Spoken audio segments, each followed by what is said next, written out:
Hello everyone, welcome to the third episode of the World Wrestling Podcast.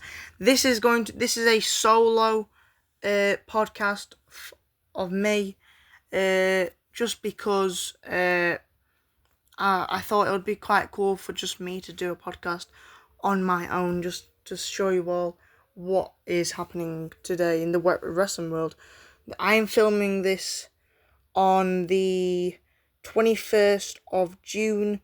On a Saturday, on a glorious Saturday morning, Saturday afternoon, I beg your pardon. But yeah, it's been such a great day for the wrestling community, because last night was Smackdown, and today I'm doing a solo without my friend, my podcast partner. We are going to do this as first ever Smackdown review. We're going to give you some groundbreaking news, and we're going to tell you about some new figures that I've found that we could be adding to the collection soon when they come out. Let's start with the Smackdown review. So last night on Smackdown was in my opinion, a really good episode of Smackdown, and some things for next week's Smackdown in live from Saudi Arabia was announced. Tiffany Stratton will be going against Nia Jax for the women's title in the last woman standing match. I hope this is going to be the final match between these two. I know these two have really good history, and I hope that these two end this rivalry next week in Saudi Arabia in this last woman standing match. But when they were saying that they was attacking, and then Nia Jax attacked Tiffany Stratton, beat her up, and then Miss Money in the Bank, Naomi, came out trying to cash in, but Nia Jax said, no, you're not cashing in tonight, you're not doing this tonight, it's my moment, try next time. Just a great segment to start off the show. Next week as well, we have Julia going one-on-one with the US Women's Champion, Zelina Vega, facing for the US Women's title next week in Saudi Arabia as well. I think this is going to be a really, really, really good match. Julia brings so much to the women's division, and I predict that Zelina Vega will lose the women's title next week to Julia. Julia holding that championship is going to elevate the US women's division so much. And finally, what's happening next week so far, as we know of,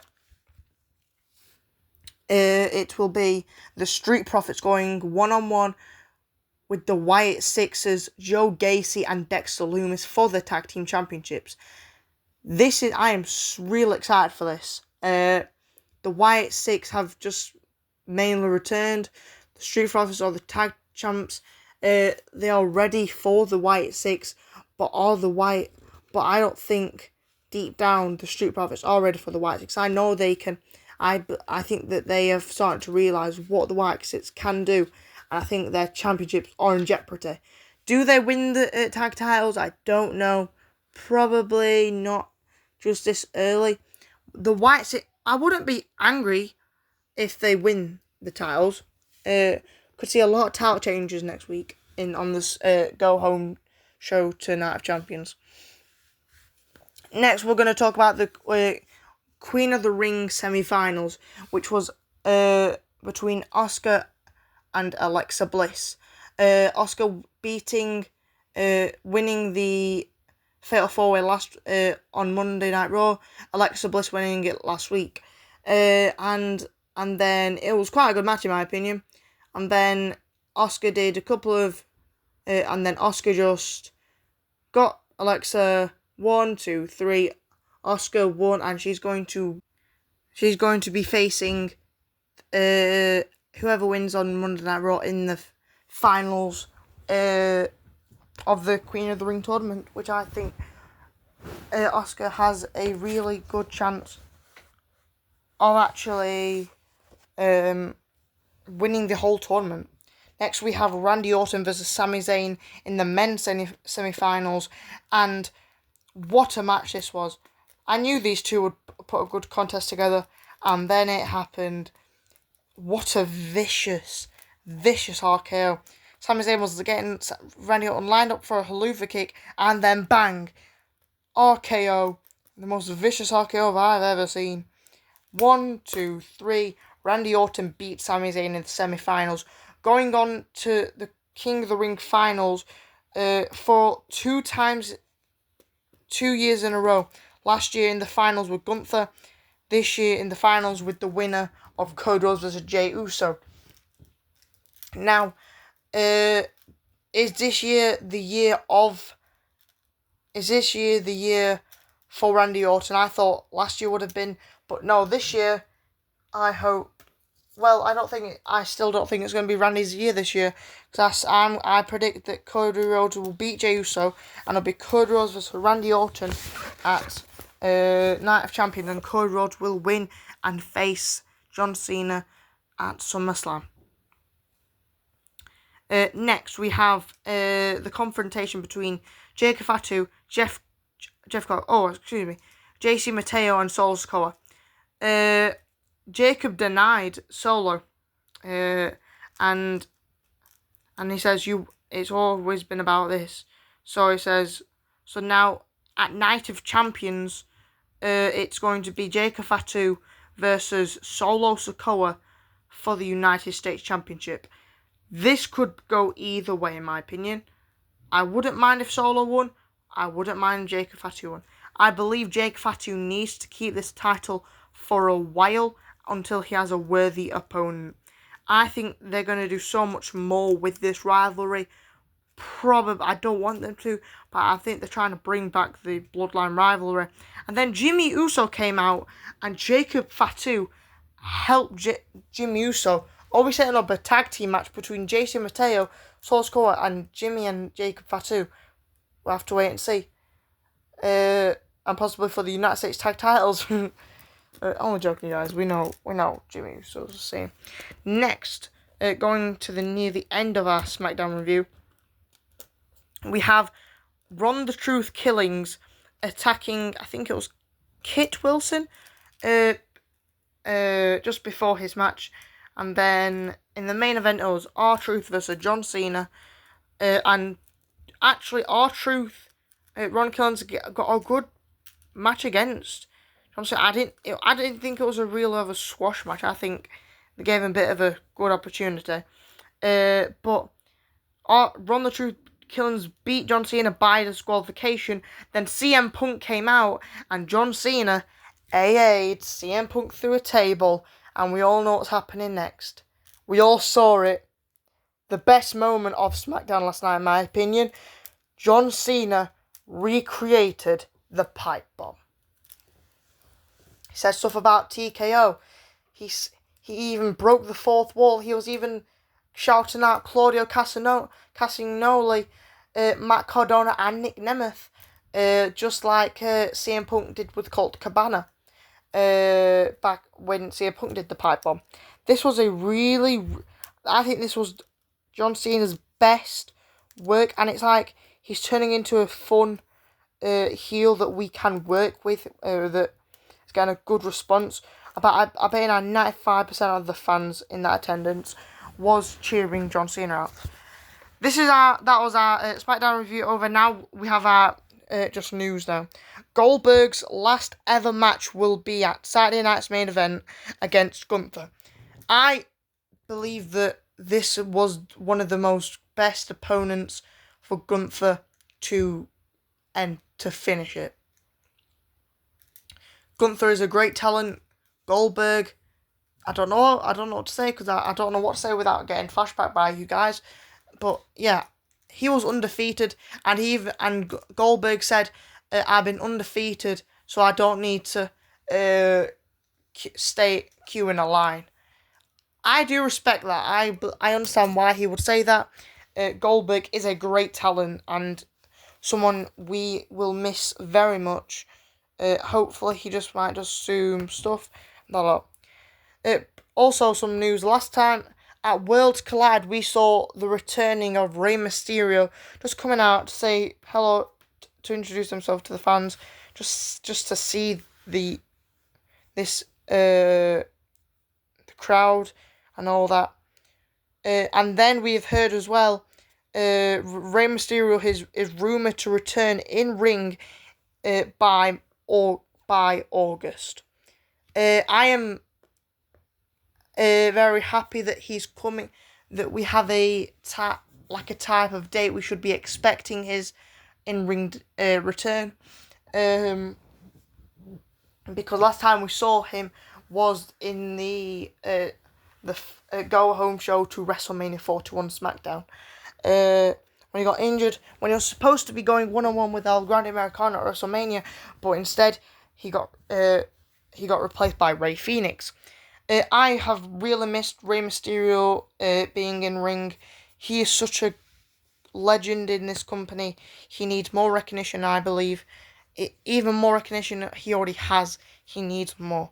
He's going into his 60s, and he still looks like he could go for 20 more years. Next, a debut in TNA. We got Cedric Alexander returning to the ring, debuting in TNA and confronting Mustafa Ali. This was an actual shock because I woke up this morning and I was scrolling through my phone, and then I saw Cedric Alexander pop up. To be honest, TNA wouldn't be my first pick for Cedric. I would have put Cedric in AEW so he can join the Hurt Syndicate. But I'm just glad that Cedric's in a wrestling company, a big wrestling company, because he is still one of the most underrated stars in my opinion. He needs more recognition, he needs more spotlight, and I think TNA is really going to provide that with him.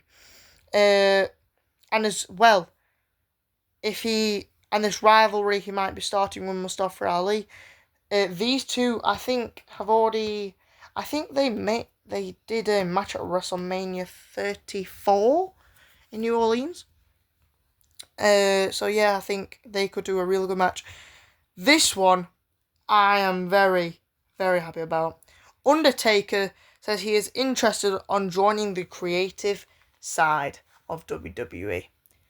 When I heard this, I had goosebumps, ladies and gentlemen. Like The Rock, this is great news.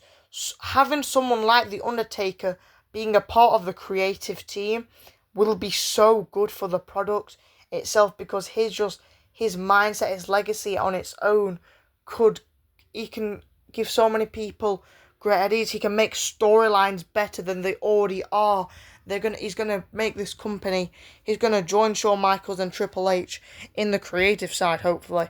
And I think he's gonna turn, if he does join and he does get the opportunity to be a part of the creative side of things, God, get ready for a better and brighter WWE.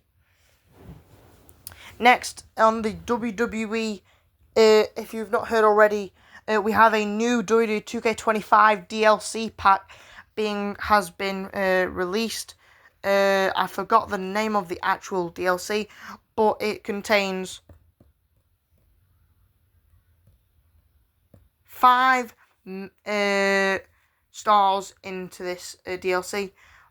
To be honest, I won't be picking this DLC up just because I don't want to be playing with some of these guys. There's only really one person in there I would choose, and the people who are in the pack are in the following: Shaquille O'Neal, Tyrese Halliburton, Jalen Brunson. I'm sorry if I mispronounced them. I've heard they're really good NBA basketball players, and yeah, they'll be in the pack with Abyss and Great Khali.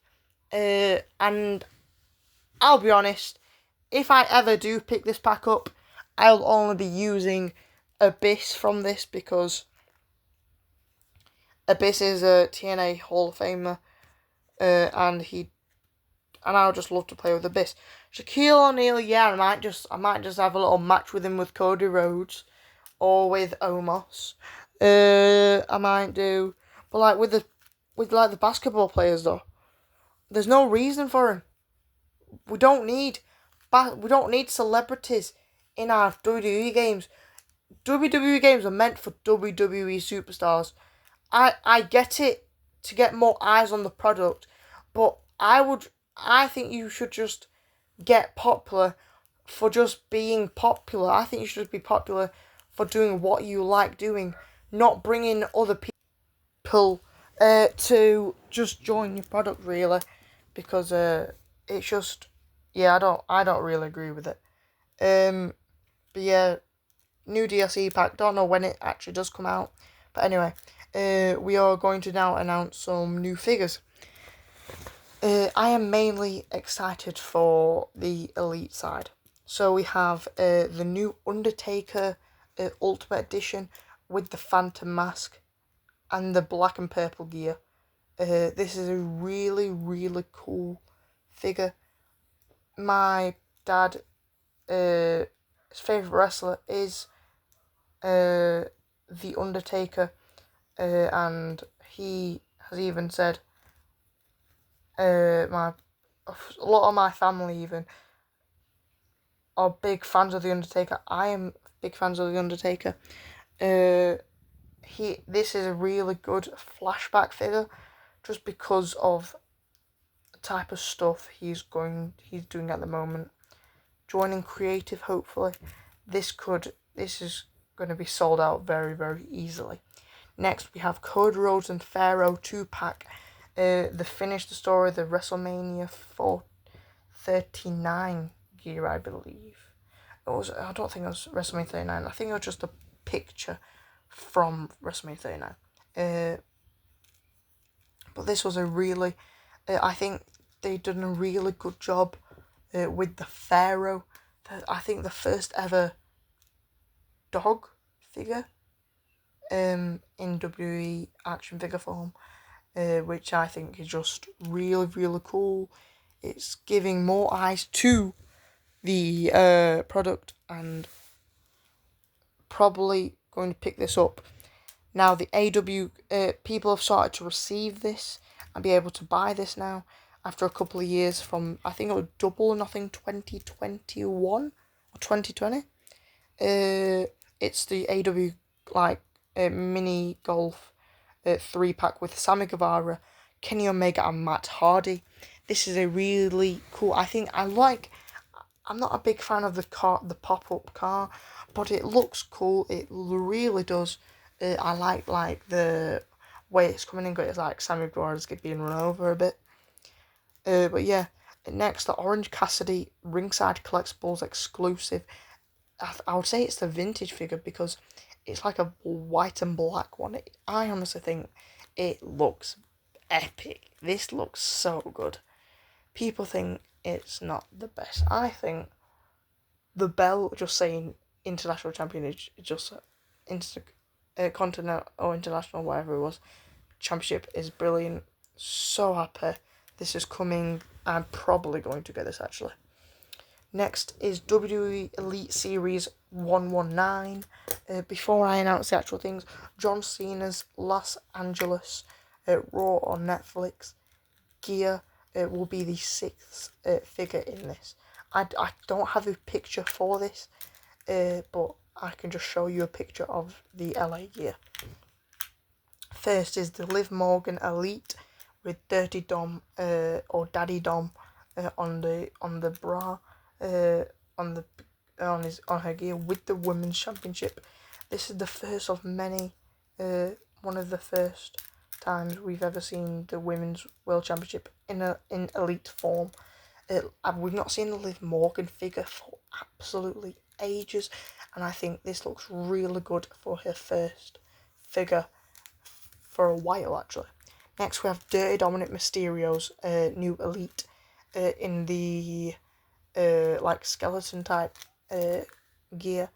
This is the best figure Dominic Mysterio's ever brought out, in my opinion. The mustache is perfect, the mullet is perfect. All you need to do is add that IC Championship, then you've got the most perfect figure in the game. Next we have Dexter Loomis's Wyatt 6 gear. This, the first Wyatt 6 figure, you will love to see it, ladies and gentlemen. I love this figure. It's great, it's perfect. I love the mask, it looks exactly like him. Can't wait to buy this. Braun Breaker's new figure. Right. The gear, really cool. The belt, really cool. I have one criticism. The head. His head looks like it's just come out of a cartoon. No offense. I think it's one of the best Braun Breaker head scans, in my opinion.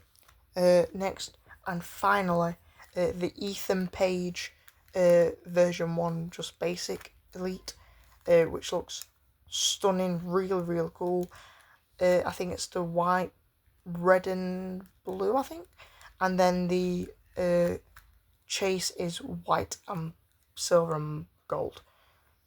Thank you all for watching this podcast. I'm sorry that we don't have Riley here. He will be here next time to help us.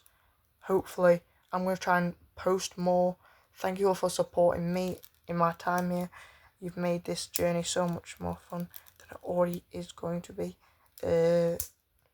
I'm giving a shout out to PPW, Pursuit Pro Wrestling. I've been training with them for a couple of months now, and they've changed my life. So I want to say thank you to PPW. Every video I'm going to shout out PPW because they have helped me a lot, and hopefully get me ring ready for a match. I'm really looking forward to getting a match, and because Riley's not here, I just want to say something. I'm going to call out someone. I'm calling out Joe Talks Wrestling.